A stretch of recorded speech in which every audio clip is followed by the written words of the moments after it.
Good morning and welcome to your favorite Friday morning podcast, Conversations with Buddy, brought to you by The Rec, way more than a bowling alley. We give you the ability to connect each week with our guest because we believe people matter, you matter. We are grateful to all the listeners who take the time each week to hear the stories of our guests.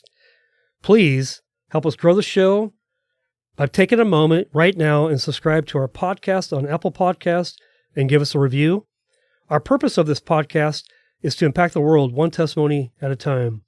This morning, I'm truly excited and grateful to introduce you to my guest and friend, Trevor Alexander. Welcome, Trevor. Thank you, buddy. It's great to be here. Dude, it's awesome to have you here, man. Yeah. We've talked about this for a while, and we have, and here we are. So it's my first ever podcast, so I'm excited. Were you fighting to be here, or are you excited to be here? I'm actually really excited. Okay. Yeah. No, I'm super excited. And you got the right shirt on today. So today, Beavers are playing Notre Dame. Go Beavs. That's right. Go Beavs. We'll talk about that a little bit later in the podcast. We'll talk about all the spreads and who's going to win. So, well, let me do a quick introduction to you. Okay. But first of all, it is a new year. So this is a recording the first Friday of the new year. Right on. Technically speaking, this is the Friday before, but that's okay. So, Happy New Year.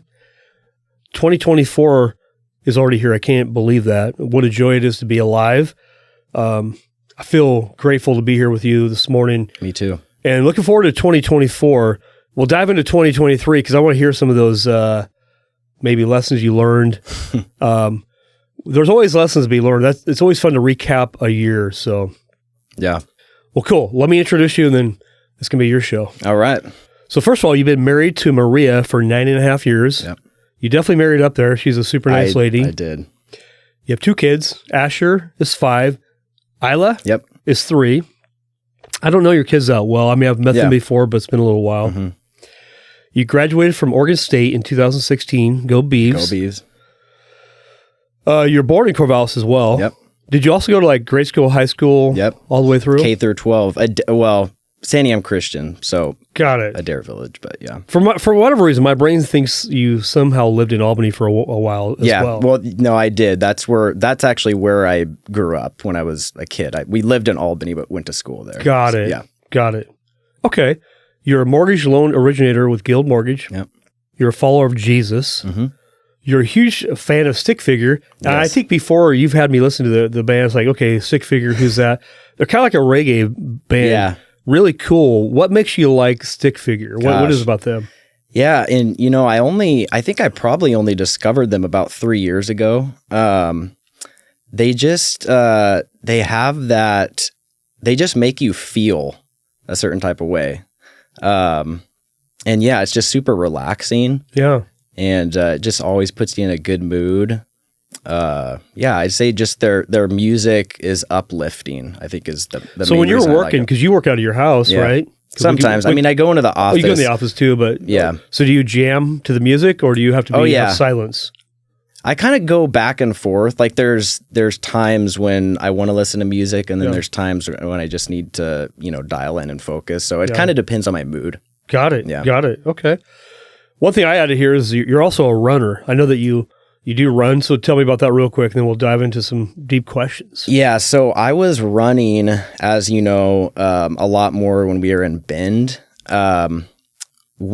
Since we moved back, I actually got into weights, so lifting. Yeah. So I'm really not running anymore. I probably should, honestly, but partly the reason I stopped too is it was starting to get pretty hard on my joints. I'm very inflexible. So, so I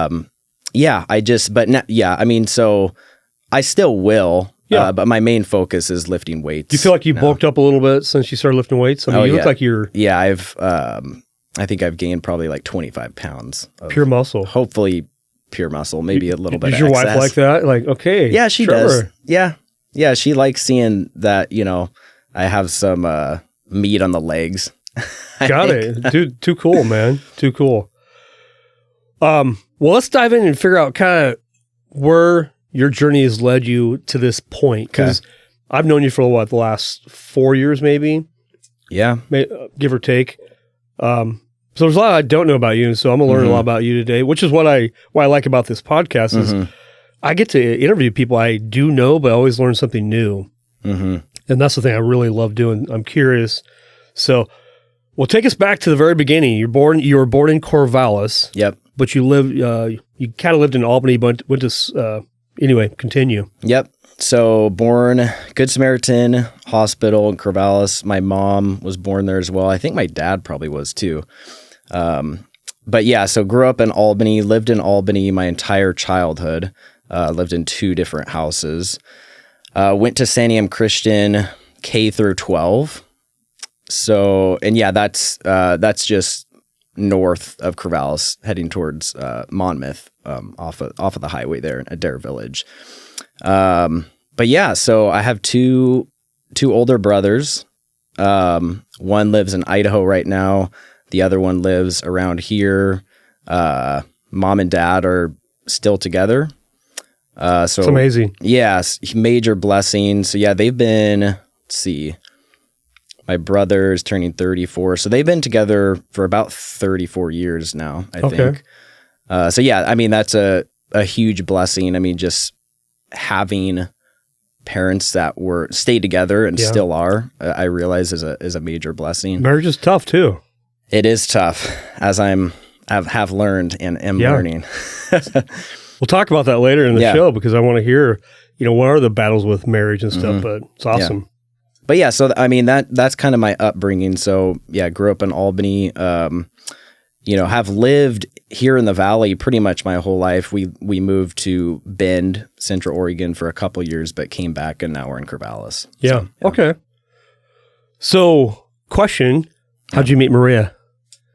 And did you meet Maria before you met Jesse, or was Jesse a buddy of yours and he introduced you to his sister? Met her before. Okay. So Jesse was an afterthought. So I will tell you that I met her when I was in high school, my junior year, and her senior year. I went to a Crescent Valley because that's where she went football game, but she doesn't remember that. But I remember her. I bet you do. Yeah, I do. So we had similar friend groups, so we kind of knew of each other. Yeah. Because I was pretty good friends with her best friend's cousin. So yeah, there was just some overlap there. But technically, if you exclude that one small time at that game, we didn't meet until my summer before college. I was perusing down 9th Street, applying to, just a bunch of, I needed a job. In Corvallis? Yeah, in Corvallis, Subway, McDonald's, Starbucks, whatever, anything I could. And then I walk into Togo's, a sandwich shop, and she's there. And so I have my resume. So it's like, hey, you're Maria, right? Like, blah, blah, blah, so-and-so. Yeah. So that was technically, she'll tell you, that was our first meeting. Okay. When I went in there and applied. You knew her name and... Yeah, exactly. Yep. So that was the first meeting, and then it was really weird, because we both went to OSU, and we just kept running into each other. It was probably a good 4 times. And I mean, it's a pretty big campus. Yeah. So it was just, oh, hey, how's it going? I'm seeing you again. And then, I mean, I was pretty hooked right away. Yeah. I'm I'm pretty into her, even though we've only spoken a few sentences. Yeah. And when you know, man. Yeah. When you know. And then, but yeah, I mean, looking back, it's all a God thing. So then, when we really started hanging out is, there was a college group called Real Life through Calvary Chapel. Yeah. So my friend invited me to go there, and I said, sure, why not? And I go there and see her there. And I didn't know that she went there, but then, she approached me. I think at that time I got a fresh tattoo, my first tattoo. And she's like, oh, you got a tattoo? And was like, and were you shirtless? Where's your tattoo? I know it's top of my chest. So I think I was probably wearing a V-neck. Remember when those things were in? I would never wear one now. I couldn't wear I never sported a V-neck. Rocking a V-neck. Some people can, not me. Yeah. Okay, what's your tattoo of? It's if God is for us, who can be against us? Romans 8:31. Come on. Yep. That's a good one. Yeah. So yeah, I mean, she came up to me and at that point I was like, I'm really into this girl. I was already like, and you're not even a freshman in college yet. You're yeah. Well, it was brand new. That when I went into Togo's, it was a summer, but now college has started. So it's like a month or two in. Yeah. Okay. And so, yeah, from there, really, it was just, I did as any brave young man would do, and I messaged her on Facebook. Of course you would. I acted interested in one of their retreats they were doing, just so I could talk to her. I wasn't really interested in the retreat, but I was like, hey, what's this about? Like, are you going? Yeah. And yes, I'm going. So now I'm going to go. Had you dated much before, like in high school and stuff? Yeah, nothing. Yeah, I did, but like, I wouldn't. It wasn't anything serious. I mean, I had maybe one more serious relationship early on. Mm-hmm. That was a little bit on and off, but other than that, it was, they weren't serious dating. Well, in reality, isn't it a little hard to have a serious relationship when you're still in high school? Oh, 100%. I mean, I think women are probably more emotionally ready for that than guys are. I was a total idiot. Yeah. Me too. I'm raising my hand, by the way. Yeah. Total idiot. But when you know, you know. Yeah. That's so cool.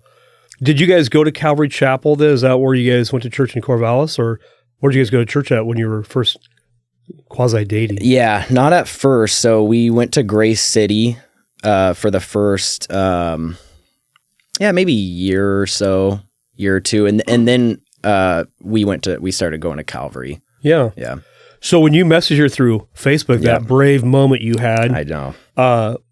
Were you asking her out, or how did that all begin? No, I wasn't asking her out. I was really just like, I acted interested in this retreat and then did want to find out if she was going, because if she was going, then I wanted to go. Yeah. And then we ended up riding in the same car up there because we carpool. It was in Sun River. Oh, okay. So we rode together, and then that was it right there. That was it. Yeah, I mean, it was like major flirting going on, and it was pretty much a done deal at that point. And that's the thing about when you're in that moment of, you're pursuing a girl. If you're going to hang around with somebody of the opposite sex, you're going to create a level of intimacy. Yes. You are. Yeah. And that's where it all began for you. So did you guys begin dating after that weekend? Mm-hmm. Yeah. So we didn't, again, my wise self, I'm like just assuming we're dating, like just together from that point. And I think that was probably for a couple weeks or possibly a month. And she had to, after Black Friday shopping, we went up to Woodburn at like midnight, and we got back, and she, being the communicator she is, she's like, because we're holding hands and stuff at that point. And she's like, hey, so are we, like, I like you and stuff. Are we like a thing? Are we, And you made the assumption. Like, I made the assumption. We're just like, we're together now. And then, So, and I was like, okay, so will you officially be my girlfriend kind of thing after that? I like that she, in a way, called you out. She did. Yeah. Made it official, because perhaps some girls don't do that. Yeah. And then some guy just assumes that they're girlfriend, boyfriend, but there's really no commitment. And it's just like, I think we're dating, but we never really made it official. She made it official with you. And what I didn't know at the time, which I know now, she was just telling me, I mean, she's told me before, but we were talking about it the other day, is that she, so she was really involved in church and like really following God, and she was close. And so like her prayer, like she knew her prayer was the next guy that she would date would be the one that she'd marry. So she was like, you probably had no idea what you're getting yourself into, because I'm 18 and I'm like, I really like her, but I didn't realize that, she was like, hey, I'm going to marry this guy, basically. Yeah. Yeah. It's interesting when I raising two daughters, as a dad of two daughters. Yeah. I said, hey, girls in high school, really, there's no need to date. Yeah. However, if dating is something you decide you want to do, it has to be a guy you'd want to marry, because otherwise, what's the point? Right. So I can remember when my daughter Molly was, there's this young guy named Parker, who he's now her husband. He's like, hey, I want to take her out to the prom or whatever. I said, just so you're aware, her glasses that she has on is she looks at you as somebody she would want to marry or not. And so before you decide you want to date my daughter, think about that. So I like that Maria was really serious about this. Like this, she wasn't going to mess around. Yeah. And I think if a female isn't serious about that, guys, we don't get too serious. We could date for like 12 years and maybe may or may not get married, Right. That's just how we roll. Yep. So how long did you guys date before you got married or before you proposed? I'd love to hear maybe how that worked out. Yep. So let's see. So we dated for, I think right about a year. And then we were engaged for, I think, like 10 months. So I think it was about 2 years. Or actually, maybe we were dating a little bit more because I started 2011. We got married in summer of 2014. So about 2.5 years total dating and engagement. Would you say that was a pretty good amount of time? I mean, were you ready to get married? Yeah, we were ready. And we got married. We both still had 2 years of college left. I was going to say, you're still in college. Yeah. You're not even 21 yet, no. probably. Yeah, I just turned 21 in February. We got married in July. So I was new, and she's exactly 1 year older than me. Okay, yeah. So 21, 22, we're still in college. And but no, I don't regret it.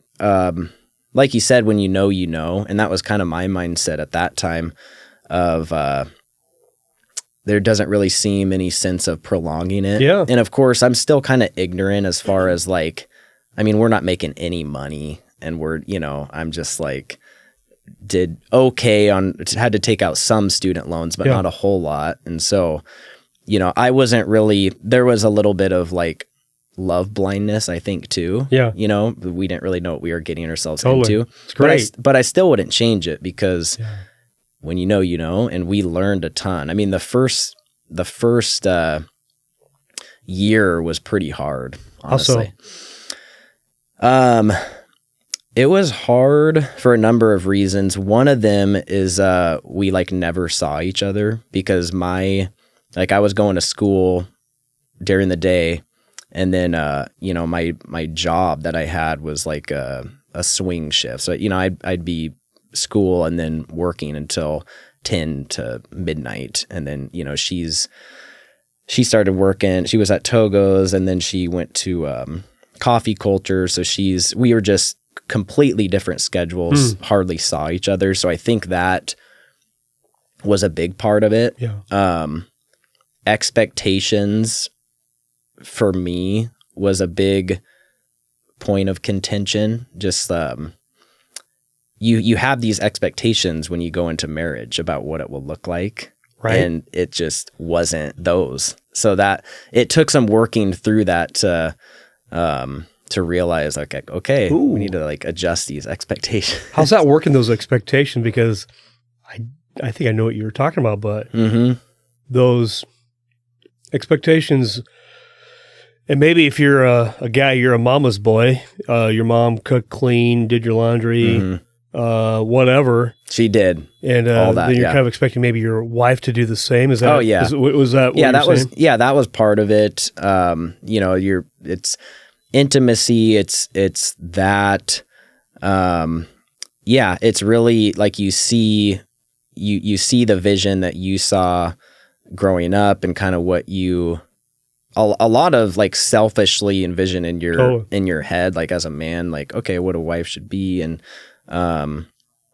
then, but with myself too, like, there was just so much immaturity, like I just had not the right mindset of like, oh, I need to really cherish this woman. It's like you do, but it's a lot more than just like feeling it. It's action, and it's maturing, and it's growing in emotional support. And my communication at that point was horrible, so like resentment built, and it's just kind of a cluster of those things. But looking back, it's I feel like we had to, I am grateful because it's like, at least we were able to work through that stuff early on. Yeah.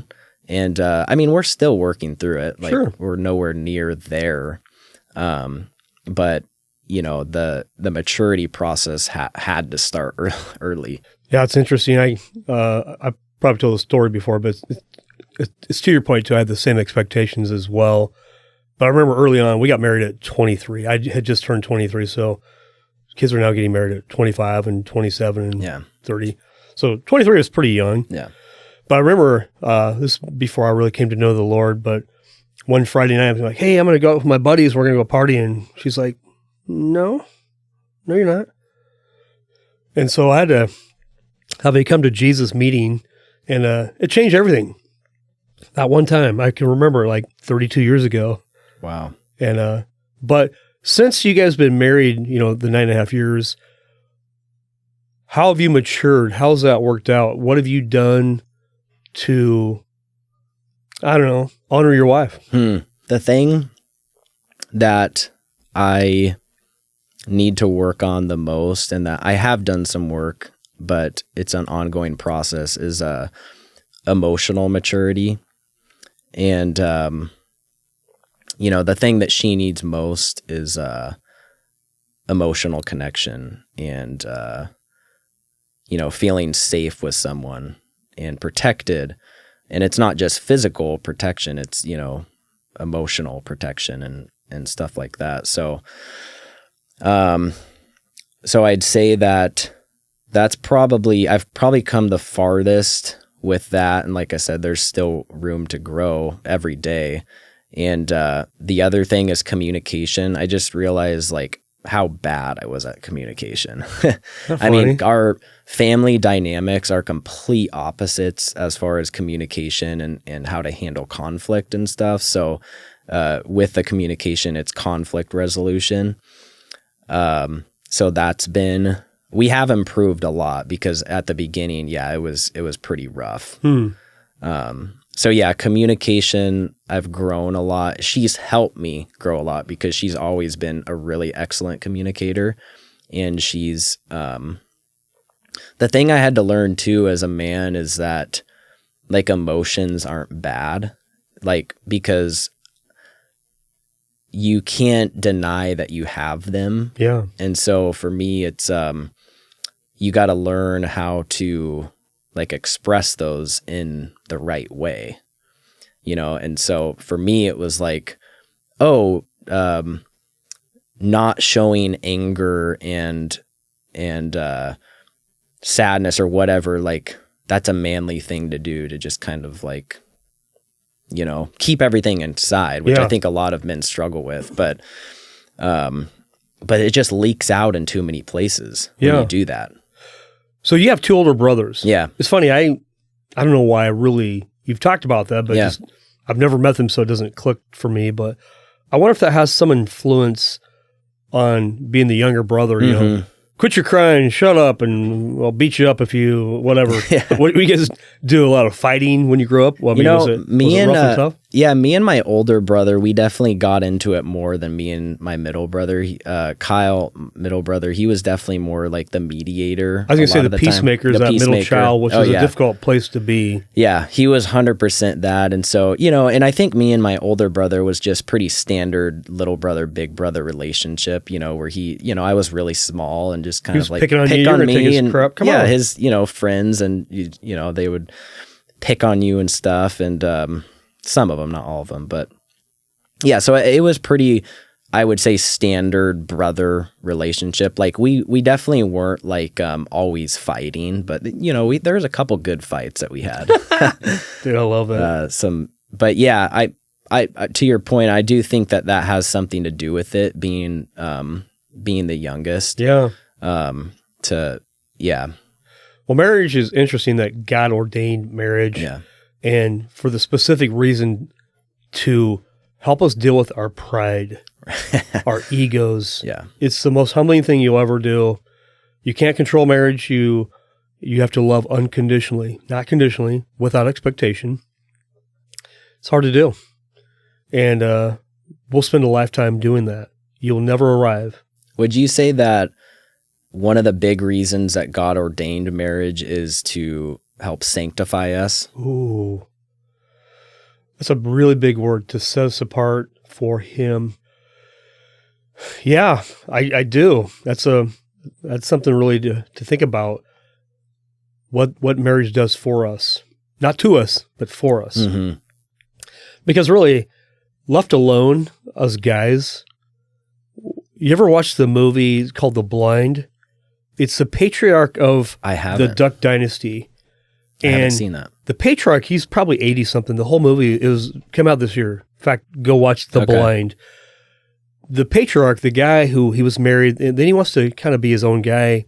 And you see the misery of a guy who's left alone to his own devices. You know, we say this cliche is behind every good man is a better woman. Do we actually really mean that? Yeah. Or do we just say that? Right. But if we actually really meant it, being married makes you a better man. 100%. It's kind of like, you know, when people go out and collect rocks and they put them in these tumblers, what they're doing in the tumblers take out the rough edges of a rock and make it smooth. And so then you go buy the smooth rock. It's gone through a tumbler. That's what marriage is getting the rough edges off your life. Yeah. Left alone, can't do that. So marriage, to your point, to sanctify. Yeah, I think it's a big word. I have to think about that one, pray about that one. Yeah. But yeah, marriage has been interesting. Learning how to love my wife as Christ loved the church and really treat her with respect, with honor, with grace. It's tough to do. Yeah. And yeah, and there's no easy way. We all have challenges and problems. So walk me through when you and Maria decided to have kids. I want to hear about that. Is there more kids on the way? And then, maybe we'll talk about the journey over to Bend, what that would look like too. So yeah, continue. Yeah. Well, I mean, we both, from as early as we started talking, you know, we knew we wanted kids. We didn't really settle on a number. We knew we wanted at least more than one. So yeah, when we actually did have a miscarriage first. It was really early on, but it was still really hard. It was emotional and sad. And, you know, but so that happened. Let's see how long after marriage was that? That was maybe about 3 years in. And then, you know, not long after, you know, we started trying again. She got pregnant pretty quick with Asher. And that was so we were hopping around a few different places, renting in Corvallis. And then we bought our first home after we graduated in Albany. So we were living in Albany at that time when she was pregnant with Asher. And then Asher was born. And those were really awesome times with just him. You know, it was it's like we'll always look back on those memories as very fond memories with just him and that house. So yeah, we had Asher, and then you know, so Asher's 5, Isla's 3, so about 2 years apart. We had Isla also at that house. So she was born in September. We moved to Bend in April. So, you know, But you're 2021? So that was 2020. Was it 2020? Yeah. Wow, time flies. Yeah, that was 2020 because then we moved back towards the end of 2022. Got it. Yeah. So you're there for almost 2 years. Yeah. But yeah, you'll know this story. I mean, I started in the mortgage industry 2018 and then was working with you at that time. Yeah. And then, of course, COVID is going full force. We're all working from home and stuff. And it was actually for a few years. I mean, we both have lived here our whole lives. Our families are right next to us. We love our families. But it just, I have a very adventurous spirit. She does too. So, I mean, we were praying for it for a while. And actually, before I got into the mortgage industry, figuring out what to do. We almost moved to Texas, actually. I was thinking about getting into like ministry school. Wow. So it was like, so the itch was there for a while to just move somewhere. And then, it was almost like, hey, the kids are young. Like, this would be the time to move. And, it was almost a realization of like, just because you move somewhere doesn't mean you can't come back. That's right. So yeah, I mean, I asked you, because we were on the same team, like, hey, would it be okay if I lived in Bend, continued working? You said yes. And so it was sort of like, hey, let's just do it. That's the coolest thing ever. Yeah.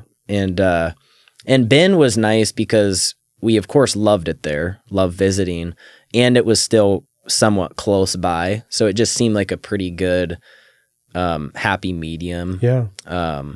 And so, it was super exciting. I like that first, I mean, really the whole time it was almost, in a way, it felt like a giant vacation, not because like, that's so cool. We are doing normal life. It wasn't like everything was perfect, but it was just, everything was so exciting, and there's so much to do and brand new. So it was a great time.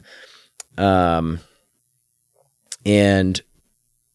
we rented there first to just get the lay of the land and figure out like, okay, do we really want to buy a house? And so we rented for a while, and then the opportunity came up for a new construction, and this was when rates were, in the 2%. So payments were crazy low. And so we got pretty fortunate we bought a house on southeastern part of town. And I mean, it was good, but it just came to, we just felt like we were praying about it. And ultimately we did want to be close to family and have that support.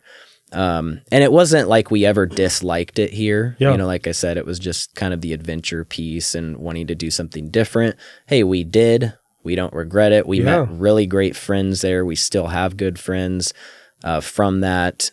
A lot of good came out of it, but it was a season. Yeah. And now we're back. So, I think there's so much value getting away. Yeah. Like that. We lived in Central Oregon. We lived in Bend when we first got married. My family lived in Central Oregon as well. Sometimes too close. Yeah. So we moved 3 hours away to Salem. Mm-hmm. And my wife's family lives in Coos Bay, so 3 hours that way. So we were perfectly 3 hours away. And that's what we needed. I think every marriage needs a moment where you only have you guys to work on. So what was your favorite restaurant in Bend? Wild Rose. Wild Rose. Come on. That's mine too. The bomb. I still miss it. Well, every time I go to Bend, Wild Rose. The best flavors I've probably ever had, to be honest. Like, it's just the depth of flavor at that restaurant is pretty amazing. Wild Rose. It's literally. It's the bomb. It's unbelievable. But there's so many places there. It's a little bit overwhelming. I mean, and that was, when we were there, it was like, it's people are just always like going out and stuff. There's just so much to do. So it's a different lifestyle. It is. Sure. Yeah. What was your favorite activity to do in Bend? Either on your own, with your wife, with your kids?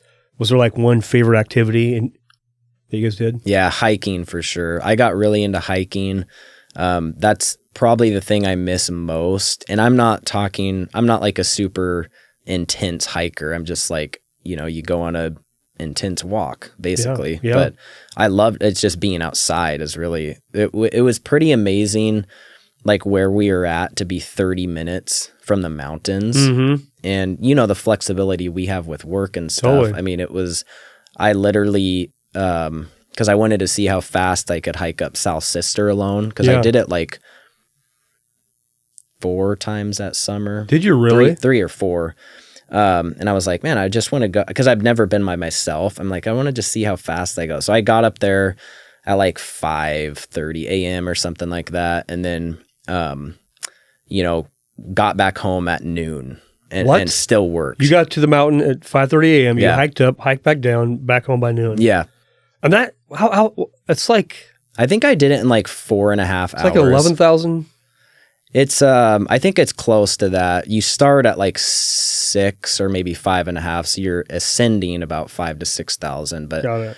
I mean, yeah, it's again, I'm not like a super intense avid hiker. I think it's a really hard hike. Yeah. I mean, it's pretty steep, but for sure I miss the hiking the most, just having the access. And not just that one. I mean, there's the No Name Lake hike, I forget the one, the Tom MacArthur Rim hike. You go to Sisters and go west. So they're just all over there. So that's definitely something I miss. And then, yeah, as a family, like we're a little bit, I guess you could say, boring for like, we just love going to different parks and walks. And like, that was our family thing. I mean, we'd go on the Deschutes River Trail walk, and that was just like the best to us. You know? That's awesome. I don't think that's boring at all. I think it's fantastic. Just tells me you have your priorities right, because you could be out by yourself, hiking on your own, fishing on your own, hunting on your own, but you'd rather be with your family, it sounds like. Okay, so you guys there in Bend for a couple of years, you moved back to the Valley. So you have a 5-year-old and a 3-year-old, so any more kids? I mean, the audience wants to know. For a while, it was pretty sealed that we're done with 2. I was a little more like, I didn't need a 3rd, but I was more open. But Maria's like, no, I think 2 is good. But now I think the shift has happened where I think we do want a 3rd. Really? Yeah, I think it's so cool, man. She's not pregnant or anything, but I think we have been talking that we would like a 3rd. You know, nothing's set in stone yet, but if we did, it would, we'd probably start trying fairly soon. Yeah. So there's not too big of a gap. Yeah. That's exciting. Yeah. That was really cool. Yeah. What was the biggest lesson in 2023 as you look back, and then what does 2024 look like for you? Whew, that's a big personally, professionally, family-wise, I don't know. Just what's on your mind? That's a big question. It is a big question. It's a huge question.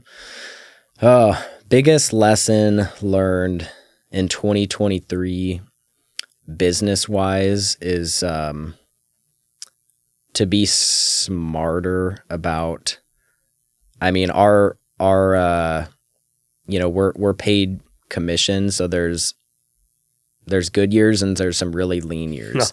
2023 was a very lean year. So like, and that was the first one I experienced since being in it. So that's the big lesson I learned, is just, not always expecting the worst, but being prepared, setting your lifestyle up to where, you have enough savings and stuff to be okay if one of those come.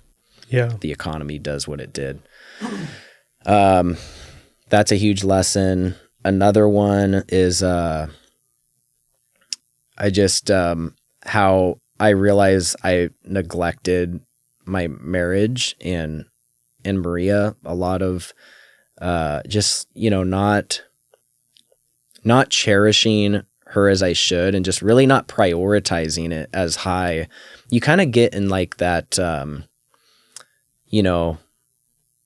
the hamster wheel of like, you're working and now you've got kids and there's other family, and it's just life happens. Would you call it autopilot? Yeah, I think so. I think that's a good way to put it. It's just autopilot, where you're not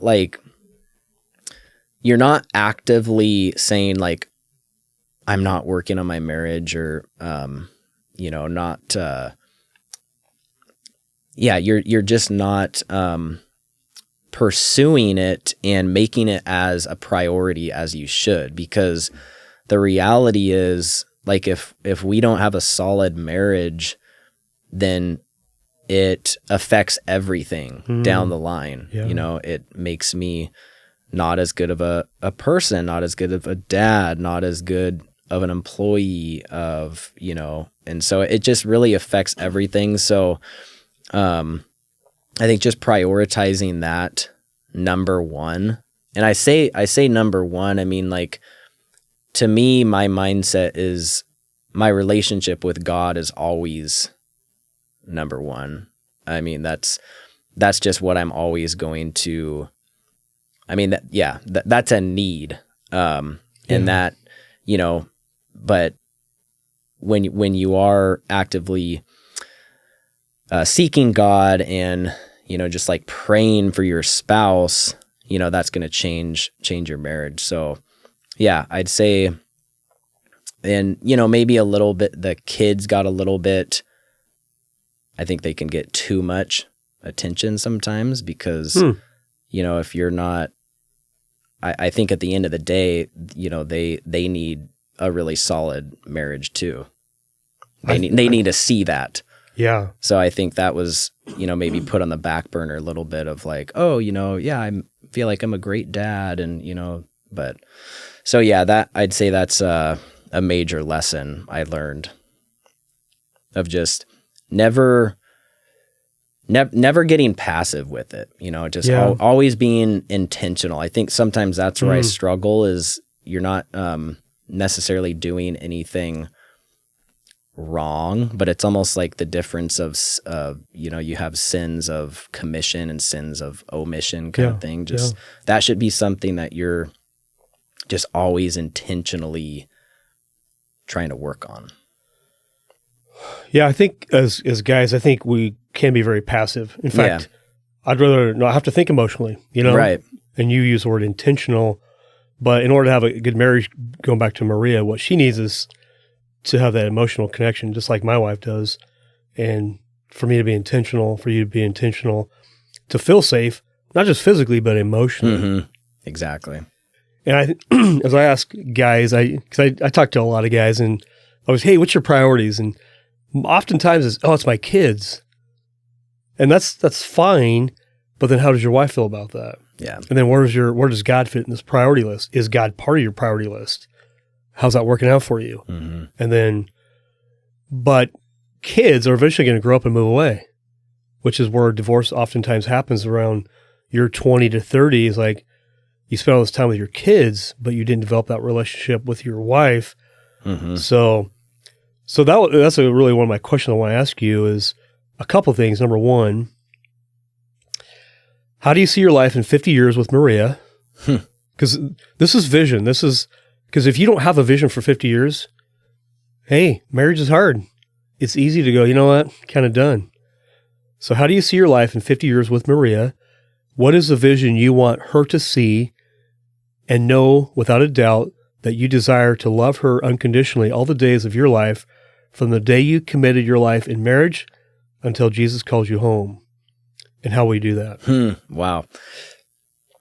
The thing I love about Maria, and I think that what makes us work is we're best friends. You know, like we just enjoy spending time with each other. Like I know some couples, they seem to make it work where they kind of do like separate things, you know, and we do some separate things. I mean, we of course have different interests. Totally. But like overall, we just enjoy being with each other, being best friends. So in 50 years, yeah, it's really just like, just still being best friends, just doing life. I mean, we'll probably live pretty simply. We do love to travel, but just like being with each other, you know, we both would love to be near our kids. Hopefully, if they would allow us follow to, them wherever they go. We'd follow them. You know, I could see us doing that. You know, I want to have that type of relationship where that would be okay. But yeah, just like doing simple things in life, the simple joys, and just being good friends. I think is that's good, man. Well, you know, COVID at first seemed like, oh, this is weird, but I don't know about you, but I think it's a blessing. Yeah. Like I remember getting the phone call from you, hey, buddy, I'm thinking about moving to Bend. What do you think? I'm like, dude, you should do it. But we can work from wherever we want to be. Yeah. And so fast forward, your kids are 25, 35, whatever, they're married, they live somewhere else. You can go visit them and work from wherever you're at, or figure out how to get retired. Figure out how to create a cash flow and retire. Here's a question for you in just terms of your kids is, what do you want your kids to know, appreciate, respect, and love about you as you imprint your character on their life? Because they're watching you. Kids won't listen necessarily, but they always watch you. So I'm curious, what's that look like for you? Yeah, like hard work is a really big thing to me. Just working hard at whatever you do, doing the hard things, respect, like respecting people is something I hold highly as well. Just being kind to others, a good marriage for sure. Yeah, just like overall, how to love people. I mean, really, I think at the end of the day, I want them to see me kind of exhibiting the traits and how Jesus wants us to live. So, yeah, I mean, if I can, and I know I'm not perfect, but if I can show them and leave an imprint on me, at least trying to live a life like that, I think that would be the goal. That'd be amazing, dude. Well, hey, we're going to wrap up here in just a moment. Let's talk about Beavers real quick. So real quick, I want to take you back a little bit.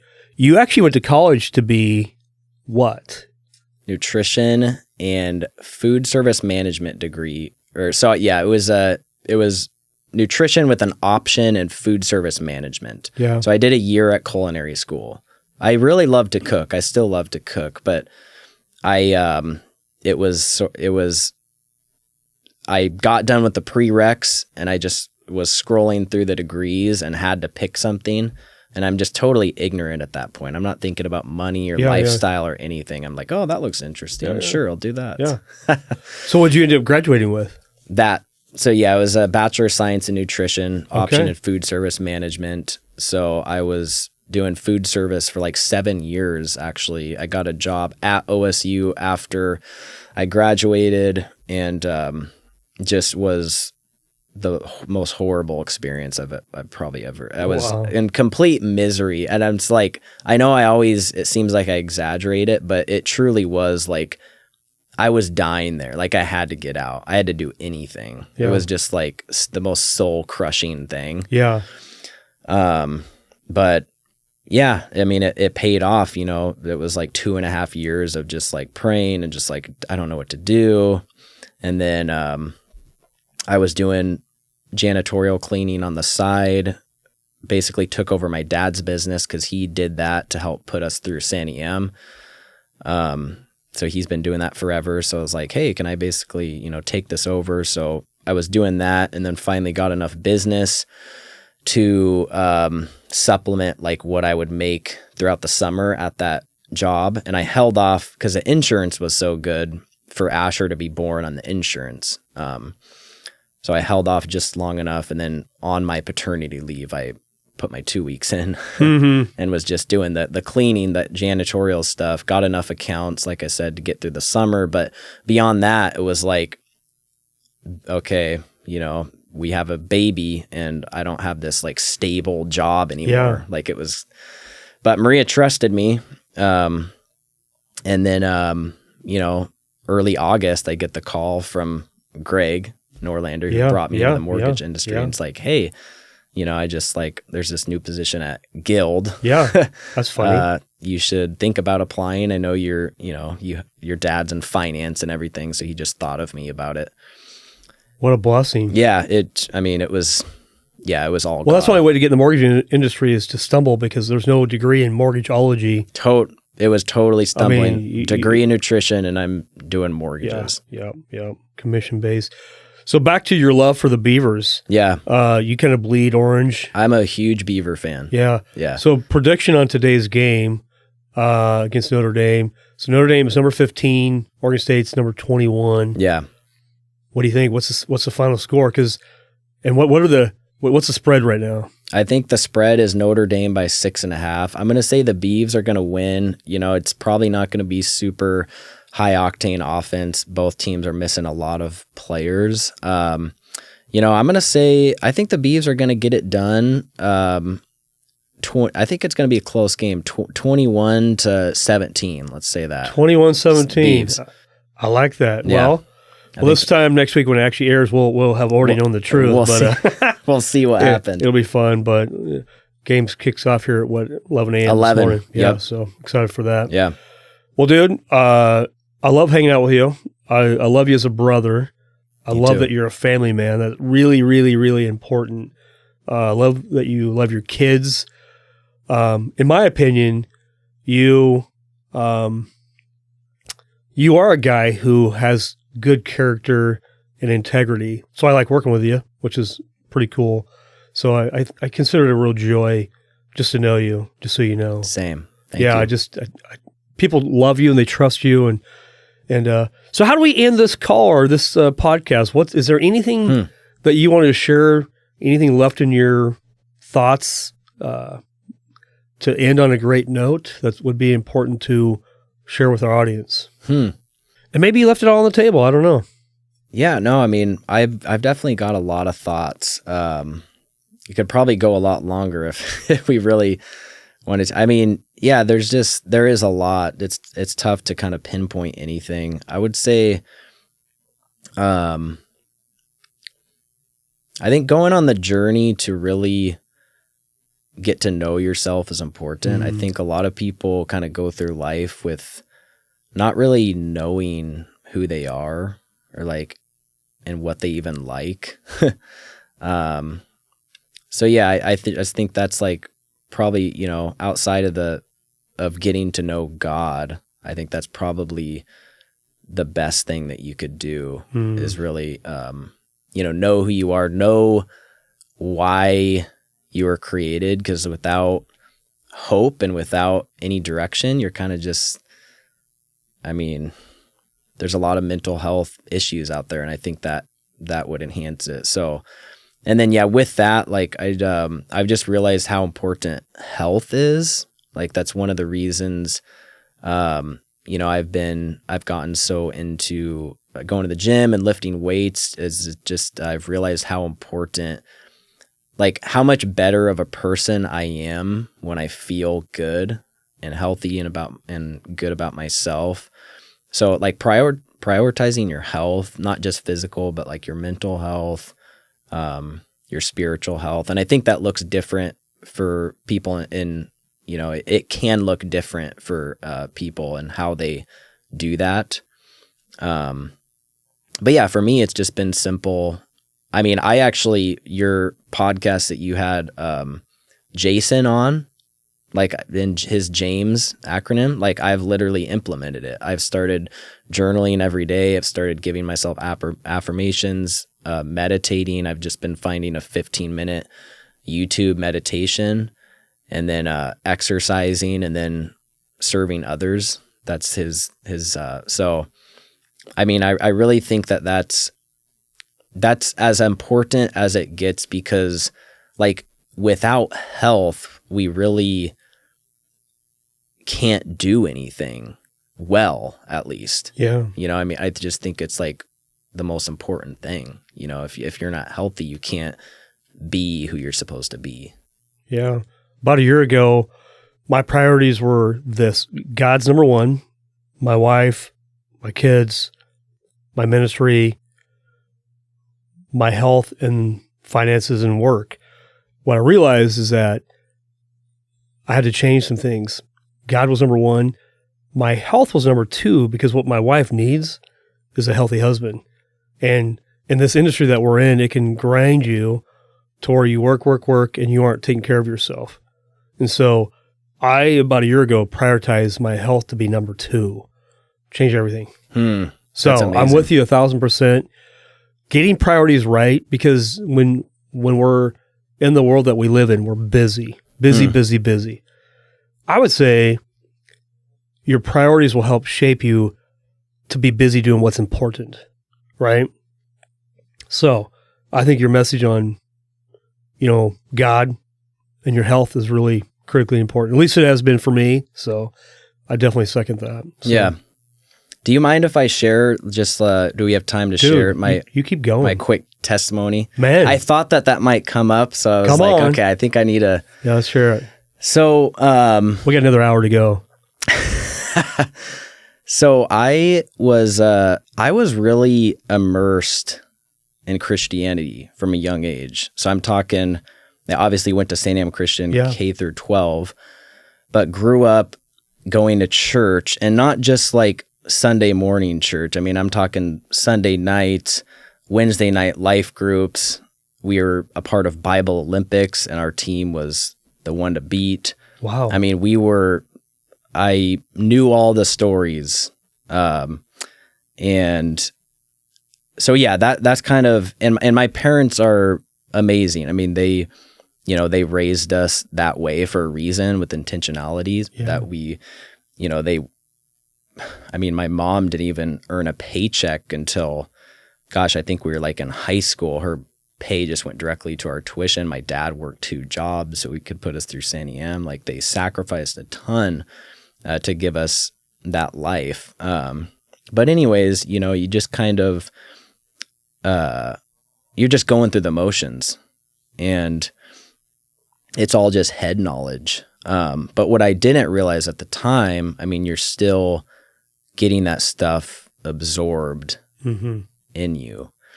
But yeah, so, it was kind of like a half-hearted identity piece. Like, well, yeah, I believe in God, I'm a Christian, but my life doesn't look any different. And then, even in high school, it's just like the focus is, I did a lot of sports season to season. So it's sports, start getting interested in girls and drinking, just, I guess, normal teenager stuff. Right. But I remember even in high school, like getting that, sort of that feeling of like, man, I'm kind of a hypocrite, like my life doesn't really have direction. Like, I'm having fun, but, like what am I standing for? Because I'm saying I'm standing for this, but my life doesn't look any different. I'm not really even sure what it should look like. I mean, I know what's right and wrong. So yeah. And also looking back, you realize that God has always been there, right? It's us that's not turning to him. So I think that's with every single person, no matter where we're at. It's like God he's there. He's directing you. He wants to know you. And it's just a matter of, okay, do we surrender to that? And then I remember there was a moment, I'll never forget it, my senior year, when I was walking to class. It was a beautiful spring day, like the sun was coming out for the first time in like 5 months. And I was just like, it was a moment of like, wow, like I was just, like there was just so much joy, and just looking at, it's like, wow, this, life really is beautiful. And I think I was coming to the end of like that chapter, right? Of your whole focus is just like sports and high school. And now you're like moving on, to the next chapter. But then, so I was probably thinking of like, well, how do I want to live? Like, what do I want my life to be? And then that moment was just really stuck out, because I didn't think a whole lot of it, but I just knew that like how it made me feel, and that it was God, but not that how I've experienced him before, because before it was just kind of like boring religion stuff, nothing really exciting. So that was, I think, when he got a hold of my heart, and, my life still kind of looked the same. You go into, finish high school, the summer going into college. But then I also remember, one of the books they gave us for graduation was My Utmost for His Highest by Oswald Chambers. And that book just like, it was like my eyes were open for the first time. I was reading that every day, and then reading the scripture references in it. And I just became like, so my salvation story, I'd say, was really, just like a major hunger and thirst for like knowing about God. like a lot of just knowledge. Like I would just like listen to, this was later on, but just podcasts and sermons. Like, you know, I was working a summer painting job just all day and just like absorbing all this material. But, so yeah, that book was really the first book that impacted me in a big way. The next book was Knowing God by J.I. Packer was another one. I was just thinking about that book. You're saying Knowing About God. I'm like, yeah, I have a book for you, but yeah, you already know that one. That book is just like, I've reread it so many times. So yeah, like God really, so mine was really just kind of a gradual progression. I mean, some people I think have that light bulb moment and they're just instantly changed. Like for me, I don't think it was, I mean, I don't know what's going on in the spiritual realm, but I think that's for me, it was kind of a gradual thing of just my heart becoming softer, my heart wanting to know about God. And then, but yeah, again, my life hasn't really changed a whole lot. I'm still kind of doing the same stuff. And then, really I would say I fully committed and gave my life over. It was in college at the second retreat, the spring retreat, my freshman year at Lake Shasta, where we went. That's when I got baptized and really just like, okay, I'm fully committed.